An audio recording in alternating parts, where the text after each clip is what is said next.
uwitwa Gogo Rioza mu byukuri atunguye abantu benshi cyane mu byukuri ndagira ngo murabona aherekejwe n'abantu benshi cyane n'abantu benshi cyane mu byukuri ndavuga ko ahangaha harimo miliyoni hafi mu byukuri y'abantu ibashe kuba yaherekeza Gogo Rioza mu byukuri witabye Imana ku ijoro ryo kwa gatatu nkuko byakomeje kugenda bitangazwa n'ibitaro bya Uganda mu byukuri bibika urupfu rwe. Gogo Rioza mu byukuri ndagira ngo ku munsi w'ejo nibwo yageze hano mu Rwanda ubwo kandi mu byukuri umurambo we wazanwaga, ariko mu byukuri ndagira ngo murabona ukuntu mu byukuri aherekejwe n'abantu benshi cyane. Ndavuga ko niwe muntu wa mbere mu Rwanda upfuye cyangwa se mu byukuri witabye Imana, ukabona ko mu byukuri abantu bangana gutya babashe kuba mu byukuri bamuherekeza.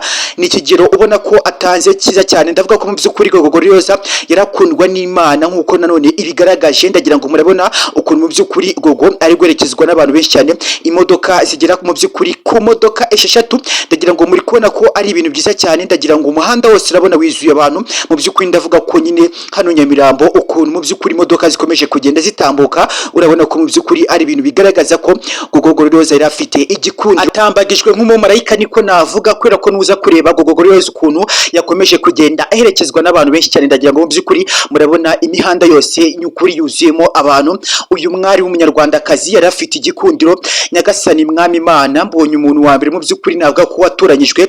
Urabona ko mu byukuri abantu ukuntu buzuye mu muhanda bose bari kureba ukuntu mu byukuri umubiri wa Gogo Rioza ugiye kuba waruhukira mu mahoro. Nanjye ubwanjye mu byukuri ndahari, ariko twabujijwe gufata amashusho, ariko ndaza kugerageza niyibe gato mu byukuri mfate amashusho kugira ngo mu byukuri nyabagaragarize urebe ukuntu Gogo Rioza ari we muntu wa mbere mu Rwanda. Navuga ko mu byukuri unashyinguwe neza, dore ko nyine mu byukuri abantu bangana gutya nibwo bwa mbere mbonye batashye, wagira ngo ni ubukwe bw'ikana mu byukuri nkuko byakomeje kugenda byandikwa muri Bibiliya. Ndagira ngo murabona mu byukuri Gogo Rioza agaragaje mu byukuri igikundiro n'abantu, yarakundwa n'abantu benshi cyane. Urabona ko mu byukuri imihanda yose yuzuyemo abantu kugeza kuri aka kanya. By'umwihariko nshuti mukundwa, reka nizere ko uri kureba iyo video yawe ukabona wanegeje gukanda subscribe cyane, kandi wibuke no gukanda kuri iyo nzogera ya notification kugira ngo ntuzajye ucikwa inkuru n'ibiganiro by'ubwenge dukomeza kugenda tukugezaho gatanu kandi bisanzwe. Aha ni kuri Rwanda Top Point TV ukomeje kugenda mu byukuri ukurikirira inkuru zacu gatanu kandi n'amakuru akomeje kugenda avugwa nyuma ko mu byukuri uwitwa Gogo Rioza umukobwa mu byukuri wari umaze ko wagaragaza igikundiro mu Banyarwanda, wari umaze ko mu byukuri wakundwa n'abatari bake. Ndavuga ko mu byukuri nuza kureba hano hari ibihugu hafi bigera kuri 5 byashe ko mu byukuri byaterana kugira ngo mu byukuri binaherekeze Gogo Rioza mu byukuri wagaragaje igikundiro kidasanzwe. Ubona ko mu byukuri yakomeje kugenda aherekezwa n'abatari bake mu Rwanda. Banyarwandakazi, Barundi kazi, nyuma yuko mu byukuri twa dufite inkuru y'akababaro by'umwihariko tukaba tubuze umwari w'umunyarwandakazi waririmbaga indirimbo zo kuramya no guhimbaza Imana. Ubona ko nyine mu byukuri Gogo Rioza yari umwe mu bantu bari bakunzwe cyane, ubona ko bakomeje kugenda bagaragaza performance ikomeye cyane. Ndavuga ko mu byukuri yamaze kugira audience nini cyane, anagaragarije u Rwanda muri rusange. Ndavuga ko mu byukuri ari we muntu wa mbere mu Rwanda mu byukuri witabye Imana, agerekezwa n'abantu bangana gutya. Dore imbogo yarapfuye mu byukuri, ariko nigeze aherekezwa n'abantu bangana gutya. Iva Buravan, Jay Polly n'abandi benshi cyane mu byukuri. Ese Gogo Rioza mu byukuri nkuko byakomeje kugenda bitangazwa ko Imana yamaze kuba yamugeza mu ijuru, niko mu byukuri urabona ko n'abahanuzi benshi cyane bahageze. Ni ikintu mu byukuri n'urupfu rumeze nk'ubukwe bw'ikana. Urakomeza kugenda ubona menshi cyane mu byukuri mu banyamahanga bakomeje kugenda bagaragara, by'umwihariko mu muhango wo gusezera uyu mukobwa mu byukuri witabye Imana rufite imyaka 37 y'amavuko. Ubona ko nyine mu byukuri ari umukobwa wari umaze kuba wakubaka igikundiro mu gihe gito cyane mu byukuri amaze muri showbiz, cyangwa se mu gihe gito cyane yari amaze mu byukuri atangiye kuririmba indirimbo cyangwa se no kugaragara by'umwihariko mu performinga, ariko mu byukuri agaperforminga anasetsa abantu. Ubona ko nyine yakomeza kugera mu byukuri agaragaza by'umwihariko ko afite igikundo, ndetse kandi n'ishusho n'ukuntu yagaragaraga nyine wabona ko mu byukuri ari umwe mu bantu bagaragaza ko bashimisha abantu muri rusange. Ndagira ngo mu byukuri abantu bakunda bapfa kuruta bazima. Ntabwo nigeze mbona mu byukuri Gogo Rioza aza gusurwa n'abantu bangana gutya, wabo nta nubwo bari bahazi, ariko mu byukuri nuza kureba ukuntu Gogo Rioza agiye kuba yashyingurwa, ariko benshi bakamuherekeza abantu bangana gutya bakaba buzuye ku muhanda. Ubona ko ari ikintu kigaragara ko mu byukuri abantu burya bakunda abapfu kuruta bazima. Ndabyemeye, nibwo nje nabyemera.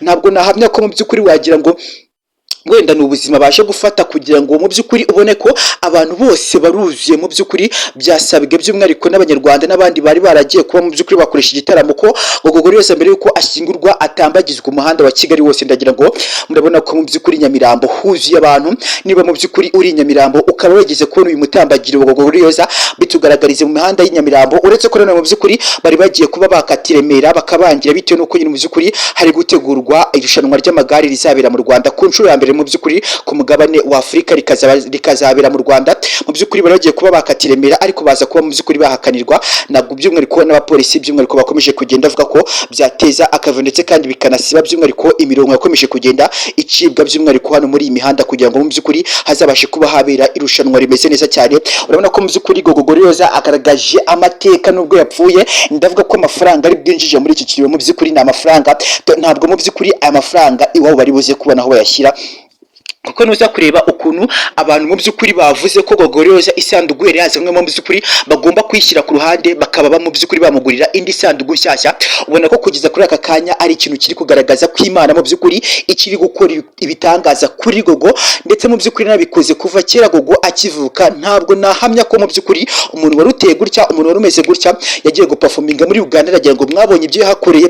Ariko nanone mu by'ukuri Gogo mbere yuko yitaba Imana, ndavuga ko mu by'ukuri ari uburangare bwakozwe n'abakomeza kugenda bamurebera by'umwihariko manager Augustin nawe wagize uburangare mu rupfu rwa Gogo, ndetse nawe BKM ushinzwe itangazamakuru no kuba wamurebera ibindi bikorwa bye.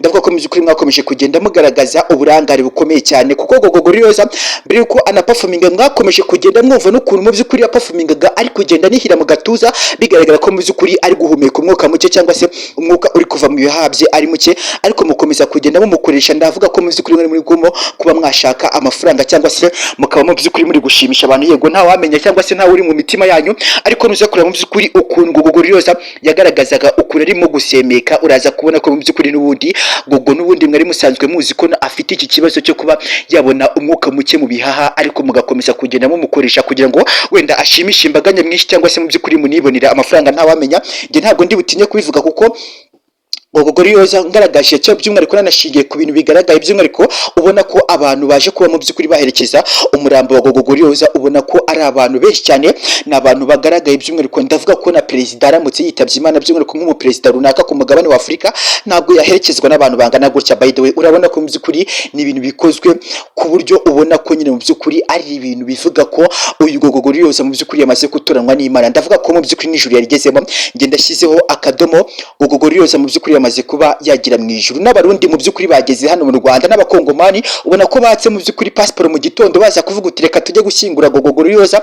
Ndavuga ko mu by'ukuri abanya-Uganda nibo buzuye gusa imihanda, ndagira ngo mu by'ukuri kwirimbi ndaza no gufata akavideo nze kukabereka by'umwihariko kari private, kugira ngo nubwo basabye ko umuhango wo gushyingura Gogo Gorioza utaza kuba mu by'ukuri wagaragaza amavideo, ariko ndaza no kwiba gato ngaragaze mu by'ukuri akavideo gato cyane, kuko Gogo Gorioza ukuntu mu by'ukuri agaragaze performance n'igikundiro, ubona ko mu by'ukuri Gogo mu by'ukuri yari yamaze kuba yatoranwa n'Imana. Ndavuga ko kugeza aka kanya namaze kuba nashyiraho agakato n'igikundiro Gogo Gorioza afite, ikintu ubona ko kugeza kuri aka kanya mu by'ukuri kigaragaza ko Gogo yamaze gutoranwa n'Imana, ndetse kandi n'ijuru yamaze kuba yarigeramo.